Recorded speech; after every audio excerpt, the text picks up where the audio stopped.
Você já parou para pensar qual é o maior tabu dentro da igreja? Qual é aquela linha que, se você cruzar, parece que te tira imediatamente da comunhão? Não é o dízimo. Não é o sábado. É a conduta sexual.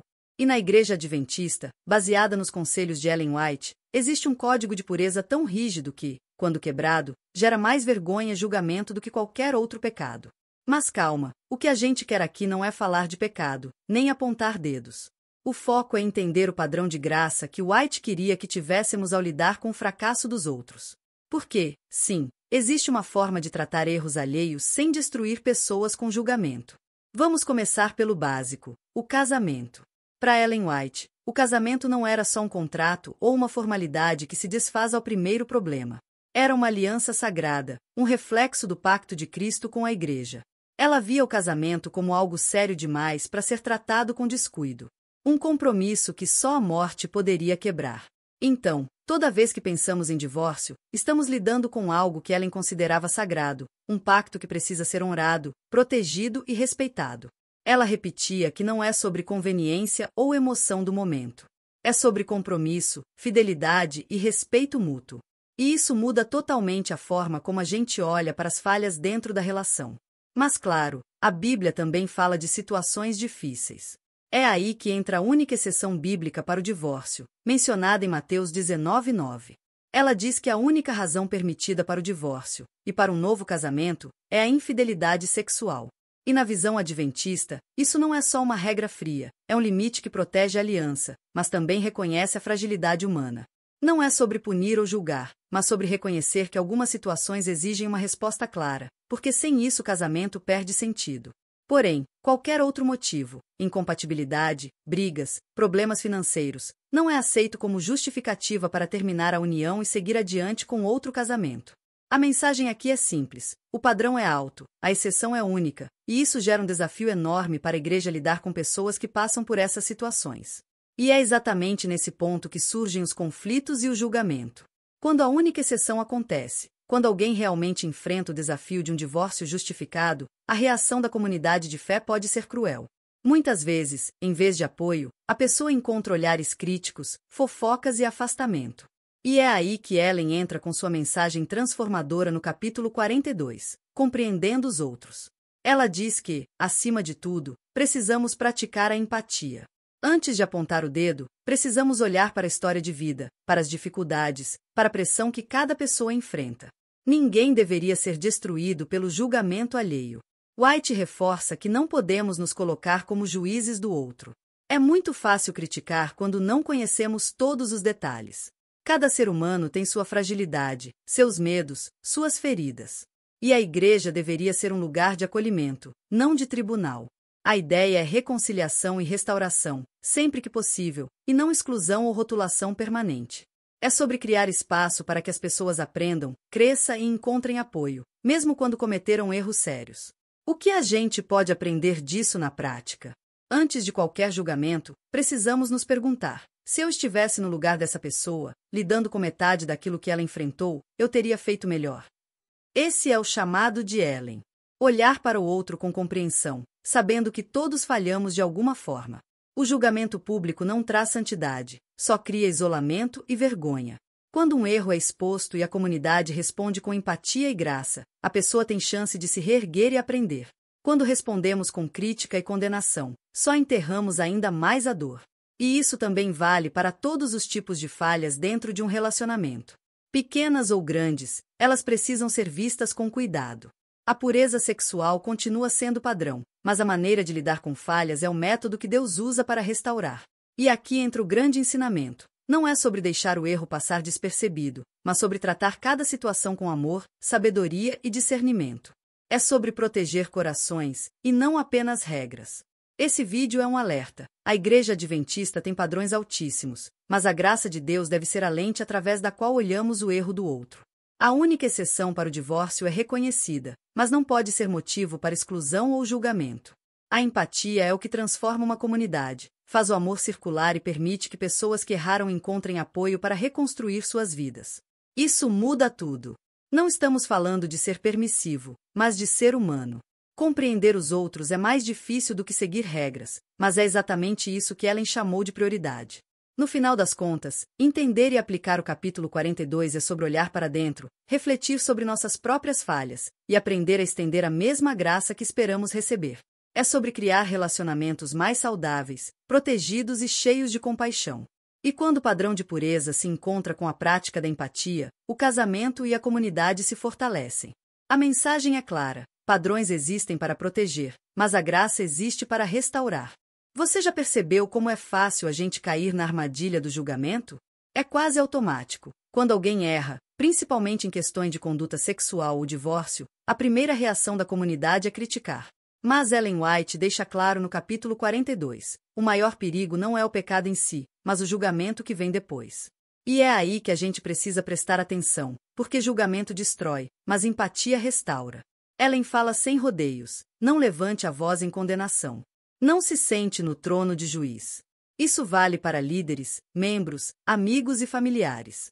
Quem nunca se sentiu no direito de apontar os erros do outro, achando que o nosso pecado é menor ou mais perdoável?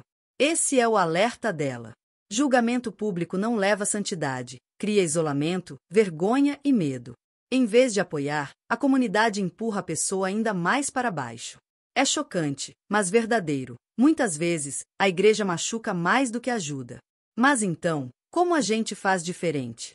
Primeiro, é preciso entender o contexto da falha. Cada pessoa que erra tem uma história. Pressões financeiras, abuso, doenças, sofrimento mental. Não estamos falando de desculpas, mas de compreensão. É sobre enxergar a fragilidade humana. Ela enfatiza que ninguém deveria ser destruído por um erro. Pelo contrário, a comunidade de fé deve ser um lugar seguro, onde a pessoa pode se recuperar, se reconciliar e reconstruir sua vida. O objetivo não é exclusão, é restauração. E tem uma ferramenta simples que podemos aplicar: o teste do espelho. Antes de julgar alguém, pergunte a si mesmo: se eu tivesse passado pela metade do sofrimento dessa pessoa, eu teria agido melhor? Parece simples, mas é poderoso. Quando colocamos a nossa própria humanidade no lugar da outra, a empatia surge naturalmente. É um exercício que ajuda a criar uma igreja e uma comunidade mais humana, mais próxima do ideal de Cristo. Não é sobre passar a mão na cabeça, é sobre restaurar com sabedoria e amor. White também mostra que essa prática não é opcional. Ela explica que olhar para o outro com graça é um método de Deus para restaurar pessoas que falham, especialmente quando se trata de falhas sérias, como adultério ou divórcio. A pureza sexual continua sendo a regra, mas a forma como lidamos com os erros define se a igreja será um lugar de salvação ou de condenação. Essa é a grande virada. Regras sem empatia apenas criam medo, regras com graça transformam vidas. Outro ponto importante é a reconciliação. Ellen reforça que a igreja deve ser um refúgio, não um tribunal. Quando alguém quebra uma regra, especialmente a única exceção permitida para o divórcio, o ideal é buscar caminhos para restaurar relações e fortalecer a pessoa, em vez de rotulá-la para sempre. Isso vale para todos nós. Em vez de guardar mágoa ou espalhar fofocas, podemos oferecer apoio real. Isso é o que diferencia uma comunidade baseada em regras de uma comunidade baseada em amor e graça. E não podemos esquecer, julgamento não é só sobre palavras, mas também sobre atitudes. Muitas vezes, olhares críticos, comentários nas redes sociais, mensagens indiretas e exclusão silenciosa têm o mesmo efeito que uma condenação verbal. Ellen nos lembra que cada ato de julgamento é uma oportunidade perdida de praticar empatia. É por isso que o capítulo 42 é tão impactante. Ele nos desafia a ser melhores, a agir com compaixão antes de condenar. Ela também propõe reflexão pessoal. Cada vez que nos sentimos inclinados a criticar, devemos parar e olhar para nossa própria vida. Quantas vezes falhamos? Quantas vezes gostaríamos de ser compreendidos em nossos momentos de fraqueza? Essa autoavaliação nos ajuda a não projetar nossos próprios erros nos outros e a enxergar o outro com mais humanidade. É um chamado para crescer espiritualmente e emocionalmente. Além disso, aplicar a empatia significa também criar ambientes seguros.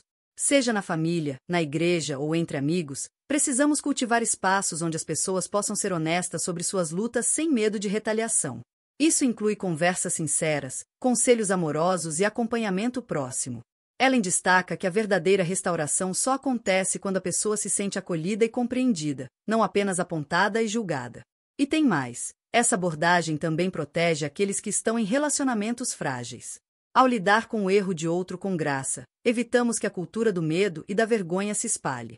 Isso ajuda a prevenir novos fracassos, porque pessoas que se sentem apoiadas têm mais força para tomar decisões sábias e buscar reconciliação. Em resumo, empatia é uma forma de prevenção espiritual e emocional. O julgamento é um hábito que precisa ser quebrado. Quando aprendemos a praticar empatia, criamos uma dinâmica onde regras de conduta sexual podem coexistir com amor e compreensão. Não estamos relaxando os padrões, estamos aplicando-os de forma inteligente, garantindo que a comunidade sirva de apoio e não de opressão. E é aí que a grande mensagem se torna prática. Pureza sexual mais empatia igual restauração e vida plena. Por fim, é importante internalizar que cada pessoa é uma história única. Não podemos reduzir ninguém a um erro ou um divórcio. Ela nos desafia a olhar além da superfície, a enxergar o sofrimento, a dor e as circunstâncias que levaram à falha. Quando conseguimos isso, a empatia não é mais um conceito abstrato. É uma ação diária, um compromisso que muda vidas e fortalece comunidades. Essa é a grande lição. Regras existem para proteger, mas a graça existe para restaurar. Vimos que a empatia é essencial para lidar com o erro alheio. Como você pode proteger o seu próprio casamento e coração, colocando em prática os altos padrões que Ellen White deixou? Porque, convenhamos, é fácil falar de empatia e graça quando o problema é do outro, mas e quando estamos falando da nossa própria vida? Como aplicar esses ensinamentos sem se perder no caminho? Primeiro ponto: comunicação zero silêncio. Parece simples, mas é uma das coisas mais negligenciadas nos relacionamentos. Muitas brigas, ressentimentos ou até casos de infidelidade começam no silêncio. Quando guardamos frustrações, medos ou tentações, damos espaço para que o erro cresça. White sempre apontou que a falta de diálogo abre portas para a tentação. Então a dica é clara: fale sobre suas dificuldades. Se você está passando por algo delicado, compartilhe com seu cônjuge, líder de confiança ou até mesmo um terapeuta. Não esconda problemas pequenos achando que vão desaparecer sozinhos. Eles crescem, se multiplicam e acabam virando crises maiores. Mas somente comunicação não basta. O segundo ponto é estabelecer trincheiras digitais e emocionais. Hoje, a tentação não está só no que vemos ao vivo. Ela está no celular, nas redes sociais, nas mensagens que trocamos sem pensar. Ellen sabia que a mente é terreno fértil para a tentação, muito antes do celular existir, e nós precisamos adaptar os princípios dela para a realidade atual. Trincheiras práticas podem incluir senhas compartilhadas, limites claros de interação com pessoas do sexo oposto e o teste constante: eu faria isso se meu cônjuge ou Deus estivessem olhando. Pequenas atitudes assim evitam que situações aparentemente inocentes se transformem em problemas sérios. O terceiro ponto é a força da comunidade. Não adianta apenas proteger o seu casamento individualmente. A igreja, amigos e familiares também devem atuar como rede de apoio. Ela enfatiza que a restauração só acontece em um ambiente seguro. Isso significa eliminar julgamentos e criar um espaço onde o erro não é ignorado, mas tratado com graça e empatia. Imagine uma pessoa que cometeu um divórcio por infidelidade. Em vez de ser marcada para sempre, ela precisa de acompanhamento, amizade e oportunidades de reconstrução. O acolhimento comunitário funciona como uma âncora emocional, evitando que alguém se afunde no remorso ou na culpa. Agora, vamos detalhar 4 dicas práticas que transformam esses princípios em ação no dia a dia. 1. Comunicação transparente todos os dias. Não espere que os problemas se acumulem. Um casal que conversa sobre sentimentos, frustrações, medos e tentações diariamente cria um vínculo que não deixa espaço para o erro crescer. Não precisa ser uma sessão de terapia, mas pequenas conversas, sinceras e abertas, ajudam a manter a confiança e a intimidade. Ellen dizia que oração e diálogo contínuo são essenciais para manter a pureza e o respeito dentro do casamento. Pense nisso. Você já deixou um sentimento mal resolvido virar uma explosão de briga? A comunicação constante evita que isso aconteça. 2. Crie barreiras conscientes. As trincheiras que mencionamos não são só simbólicas. Tenha regras claras sobre interações com colegas de trabalho ou amigos que possam gerar confusão. Revise suas redes sociais. Evite conversas privadas que possam ser mal interpretadas e estabeleça limites com respeito, não com medo. O objetivo é proteger o relacionamento e a mente, mantendo o foco na união e no que realmente importa. Por exemplo, se você sente uma atração por alguém fora do casamento, uma barreira digital, como não seguir ou interagir de forma íntima, já é um passo enorme para proteger sua fidelidade e seu coração. 3. Rede de suporte e empatia. A comunidade é a força-tarefa que mantém o casamento e o coração blindados. Não estamos falando de fofoca ou julgamento. Estamos falando de criar um ambiente onde todos podem crescer. Se alguém passa por falhas ou tentações, a igreja ou círculo de confiança deve ser um espaço para restaurar, não condenar. Isso inclui ouvir, orientar e caminhar junto, fortalecendo a resiliência emocional e espiritual do casal. White deixa claro que não há progresso espiritual sem comunidade que apoie e acolha. 4. Cuidar do corpo, mente e espírito. Blindar o coração também envolve cuidados pessoais. Um coração equilibrado é menos suscetível a cair em armadilhas. Meditação, oração, exercícios e alimentação saudável ajudam a manter o equilíbrio emocional e espiritual. Ela enfatiza que corpo, mente e espírito estão conectados. Cuidar de um ajuda os outros dois. Então, além das barreiras externas, cuide de você. Sua mente clara, seu corpo saudável e seu espírito em paz são aliados poderosos contra o erro. Ellen ainda dá um conselho poderoso. É melhor sofrer a injustiça do que ser injusto. É melhor ser o alvo do julgamento do que ser o juiz de seu irmão. Isso nos ensina que, muitas vezes, o maior desafio não é resistir à tentação, mas resistir ao impulso de julgar. Aplicar essa ideia diariamente transforma não só o casamento, mas toda a vida espiritual. Outro ponto importante: blindar o coração não significa ser perfeccionista, significa ser consciente. Saber que todos temos falhas e que, com empatia, podemos proteger o casamento, apoiar o cônjuge e cultivar a paz interior. Lembre que a perfeição é de Deus, mas podemos agir de maneira sábia, prevenindo quedas e promovendo reconciliação. No fim das contas, as lições do capítulo 42 mostram que a pureza sexual não é apenas uma regra a ser seguida, é um compromisso diário de amor, empatia e inteligência. Os padrões são altos, sim, mas não foram criados para nos esmagar. Foram criados para nos proteger e nos ensinar a lidar com a vida e com o próximo com sabedoria. Aplicando essas dicas, você cria um casamento forte, protegido e resiliente. Mas também cria uma comunidade de fé mais humana, compreensiva e capaz de restaurar aqueles que caem. A graça de Deus se manifesta não apenas na Bíblia, mas na prática diária de empatia, diálogo e amor consciente. Então, me conta aqui nos comentários, quais dessas dicas você vai aplicar primeiro? Comunicação aberta? Barreiras inteligentes? Rede de apoio que funciona de verdade? Pense nisso. Coloque em prática. O casamento e o coração agradecem, e a vida espiritual se fortalece. E para fechar, lembre-se, regras existem para proteger, mas a graça existe para restaurar. Pureza mais empatia igual casamento blindado, coração protegido e vida transformada. Essa é a grande mensagem de Ellen White que precisamos levar para o dia a dia.